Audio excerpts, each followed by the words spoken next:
तो भाई आज हमारी जान का बर्थडे है और इस व्लॉग में हम सेलिब्रेट करने वाले हैं। अच्छा, इस बार मैंने सोचा कि होटल पे जाने के बजाय होटल वाला सेटअप घर पे ही लगा लेते हैं। किसका बर्थडे आज?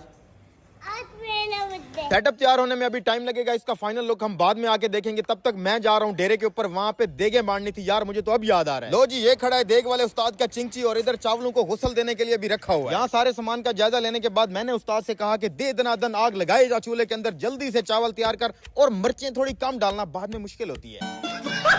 शाबाश मेरी मेहनत की टीम। किधर पहुंचा है हमारा गेटअप?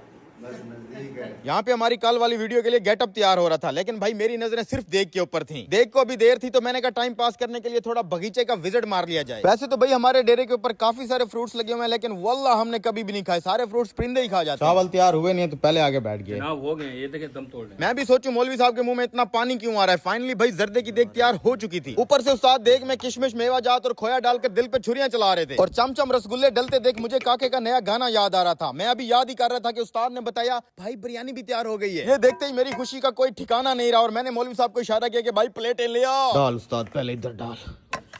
हाय हाय डाल दे।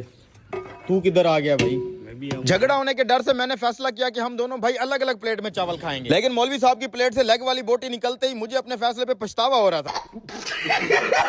जाके देते हैं टीम को। हाँ भाई चौल, चम्मच पहले लेके बैठे हो। टीम को चावल देने के बाद मैंने सोचा मीठे चावलों को भी थोड़ा हेलो हाय किया जाए। वो करने के बाद अब आता है मेन काम, चावल बांटने वाला। ये मेरा सबसे फेवरेट काम है भाई। देगे एंड होने के बाद मैंने अपने एक दोस्त को चावल देने जाना था, लेकिन पीछे से उस्ताद ने आवाज दी कि भाई मेरा हिसाब करता जा। उस्ताद को पैसे देने के बाद मैं अपने दोस्त की तरफ निकल पड़ा। रास्ते में उस्मान भी मिल गए जो अपनी मुमताज को चावल दे के आ रहे थे। और ये देखें जी, आगे लोडर वाला सारा रास्ता बंद करके खड़ा हुआ है। मैंने सोचा अब इस अल्लाह के बंदे को क्या तकलीफ दूं, मैं साइड से गाड़ी निकाल के निकल पड़ा। हमारे इस रास्ते की खूबसूरती ये है कि एक दिन बारिश हो जाए तो 7 दिन कीचड़ ही नहीं सूखती। मेरी हुकूमत से अपील है, यहाँ पे रोड नहीं बनाना तो कम से कम फ्लाईओवर ही बना दे। चलते चलाते फिरते फिराते हम पहुंच गए जी अपने दोस्त के पास। मेरा ये दोस्त बड़ा ही कमाल का बंदा है। दोनों टांगों से माजूर होने के बावजूद भी 5-6 बच्चों का पेट अपनी मेहनत मजदूरी से पालता है। मुझे ऐसे खुददार लोगों के साथ मिलना और इनके साथ बैठना बहुत ही पसंद है। अस्सलाम वालेकुम, कैसे हो?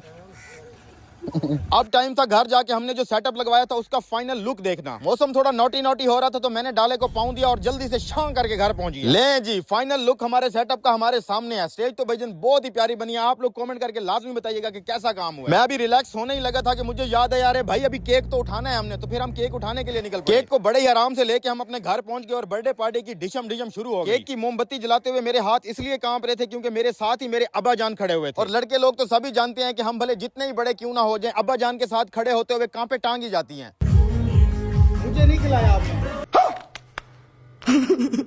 लो जी, सारा दिन भाग दौड़ करने के बावजूद शहजादे ने मुझे केक ही नहीं खिलाया। पालचू जी, मुझे तो खिलाया नहीं है आपने केक। मैं खिलाऊं आपको? हाँ मुझे खिलाओ, मुझे खिलाओ खिलाओ खिलाओ। कैसा था आपका बर्थडे? अच्छा था। अच्छा था? फिर थैंक यू बोला है? हाँ। बोलो ना थैंक यू। Thank you. मुझे सारे काम फाइनल होने के बाद भाई मैं अपनी टांग पे टांग रख के सुकून से बैठ गया। आखिर में एक छोटा सा मैसेज की जिंदगी बहुत थोड़ी है यार, इन्हीं छोटी छोटी चीजों में खुशियां ढूंढ लिया करो। अल्लाह हाफिज।